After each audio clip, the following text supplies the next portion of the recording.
Good afternoon, everyone, and welcome in to your NBC Sports Washington update. I'm Jonathan Banks, and for the next few minutes, I'll be here to run you through the biggest stories in the DMV so far this summer. First off, let's head to the Diamond and check up on the best team in baseball since May 24th. No, I'm not talking about the Los Angeles Dodgers or the New York Yankees. I'm talking about the Washington Nationals. Yeah, you heard me correctly. Some might have written this team off after being swept by the New York Mets in late May. I'm not going to sit here and say I didn't, but ever since, DC's finest have gone on a 28-11 run over the last 6 weeks.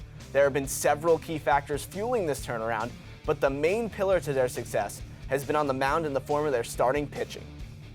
You'll see on this graphic coming up that Washington has 4 dependable starters, as you can see here: Mad Max Scherzer, Steven Strasburg, Patrick Corbin, and Anibal Sanchez. All 4 have ERAs under 3.7, and 3 of them are in the top 6 in strikeouts in the entirety of the National League. Scherzer leads all of baseball in that category for those keeping score at home, and has at the end of the last 3 seasons.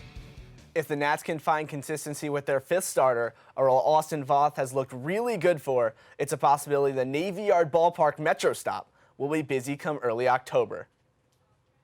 Now on to the gridiron. Every football fan knows how important it is to have more than one capable quarterback on your roster.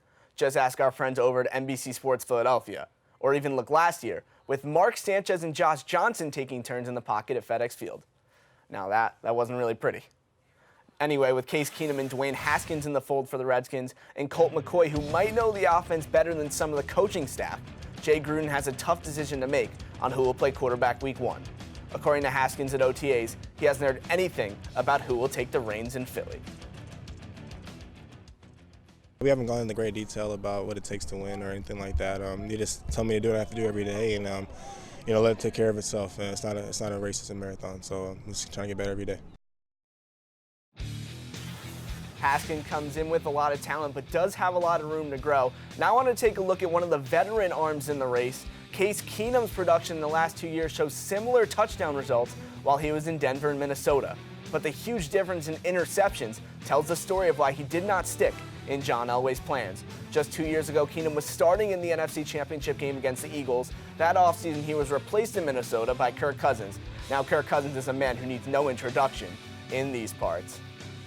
Onto the court, it seems like just yesterday when Isaiah Thomas torched the Wiz for 53 points in an emotional Game 2 win for his Boston Celtics in the 2017 Eastern Conference semifinals.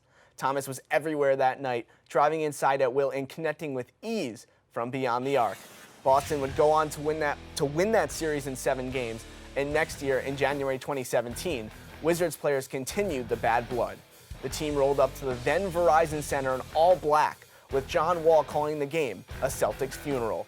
Washington went on to win that game in the nation's capital against IT, but now Thomas is a Wizard, and he sees the irony in it too.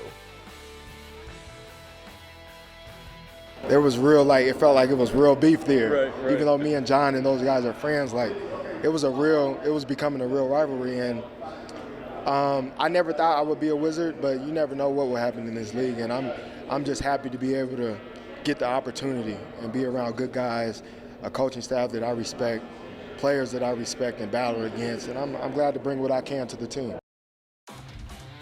With John Wall set to be out for over 50 games and Thomas Satoransky buying a one-way ticket to the Windy City to play for the Bulls, it will come down to either Thomas or veteran Ish Smith to start at point guard when the season begins.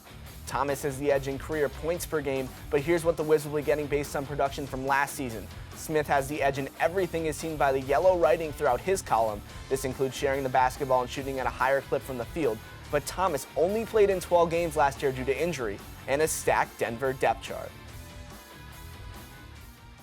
Lastly, a storyline for one of the other occupants of the Capital One Arena, the Washington Capitals might soon be facing a change in net. Sergei Bobrovsky signed a monster deal in free agency with the Florida Panthers coming from the Columbus Blue Jackets, and the stats on him and Braden Holtby in the regular season are eerily similar. However, when you get to the playoffs, it's been a different story.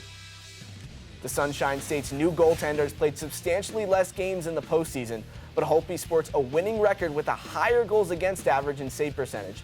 His shutout number is greater than 0, he's got 7, and of course, he does have his name on Lord Stanley.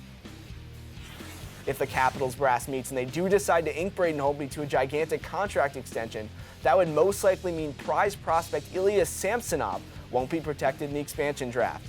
The Caps realistically have to choose one or the other. Logic says a no-movement clause would be placed in Holtby's contract due to the upcoming expansion draft, but the team is also well aware it won't take long for Samsonov to become a starter in the NHL. Lots to look at here in this situation, but will slowly but surely play out into next season.